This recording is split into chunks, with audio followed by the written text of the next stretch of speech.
It's just Yeah, yeah.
Good evening, everybody, and welcome to this evening's Cabinet meeting.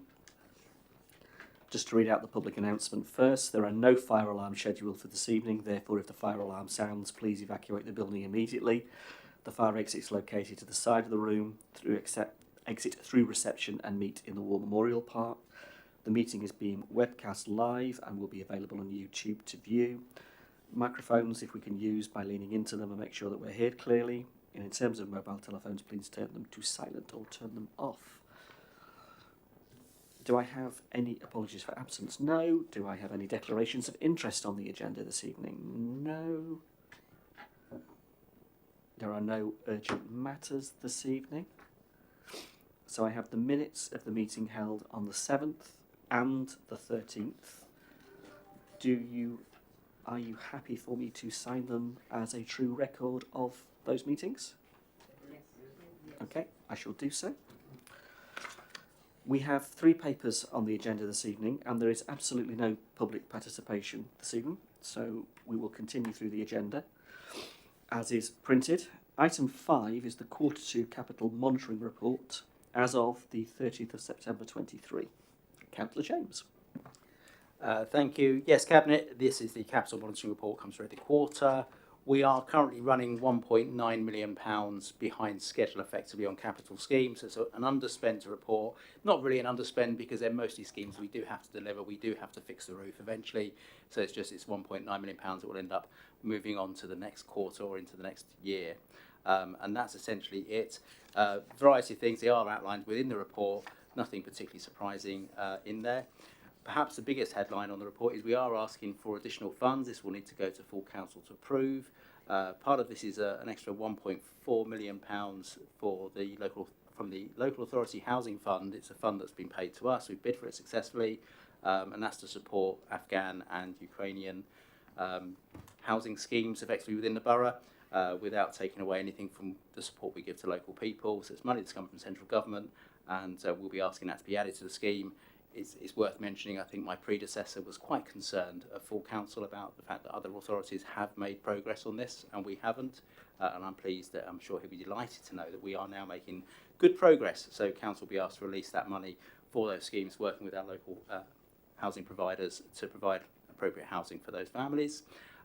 Also, there's a request of £2.1 million in the capital programme for regeneration of May Place, another scheme that's been around for a long time, with various attempts at trying to solve the solution of how do you provide good quality and a caring environment for the most vulnerable residents in our borough to support them back into mainstream housing.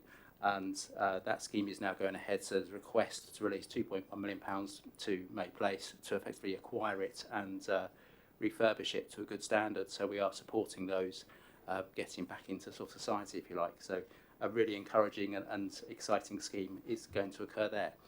Those will be sent to full council. Effectively, the rest is for noting. Thank you, Gavin. Does anybody have any other further comments on that paper? No. The recommendation is before us on page 16. Does anybody have anything to comment on the recommendation, in which case I'll move as is? Do we agree? Thank you. The next paper is item 6, Q2 Revenue Budget Monitoring Report 23-24. And again, Councillor James.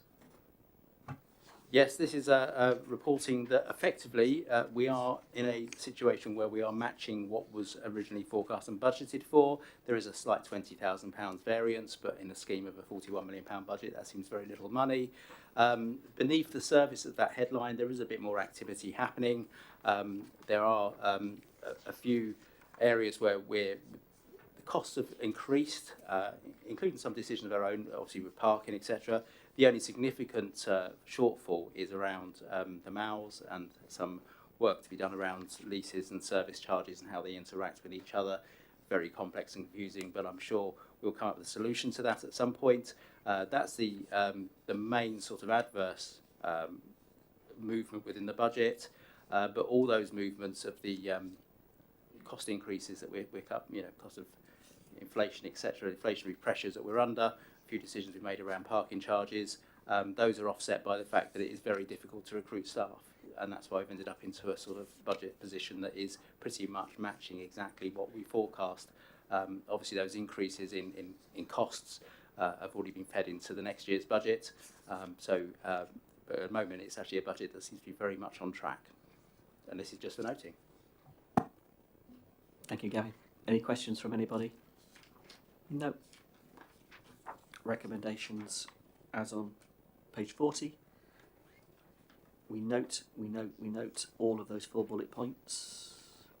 Move as is. Anybody agreed? Agreed. Thank you, everybody. Final item on the agenda this evening is the paper on the digital strategy 23-26. Can I thank the team, the IT team and officers for preparing the strategy and preparing the report that's before you.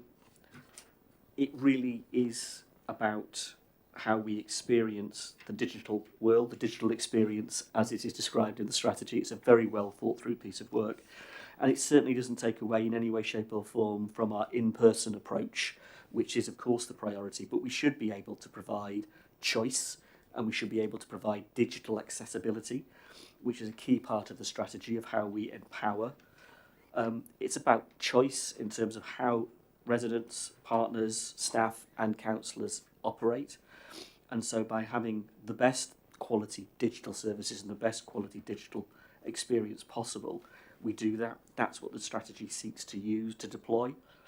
It also sets out how we're going to monitor and develop as well. It's not just about the idea of ambition or aspiration, but that's a key part of it. It also includes the action plan that goes with it, the detail that goes with it. And again, thank you to the officer team for providing that detail to effectively talk about the digital experiences, the connected council, and approaching how we impact quality delivery for our residents through the provision of this strategy. And so I do commend it to you this evening, and the recommendation is, as you see on page 56, that I ask you to consider the comments of the Scrutiny Committee which are included in the report, and therein adopt the strategy as set out in Appendix 1. So do I have any comments from anybody on the strategy this evening? No? Then I'll move the recommendation as is on page 56. Do you agree? Agreed. Agreed. Thank you very much. Okay, colleagues, that is all 3 items. There is no further business, and thank you for your time this evening. Thank you.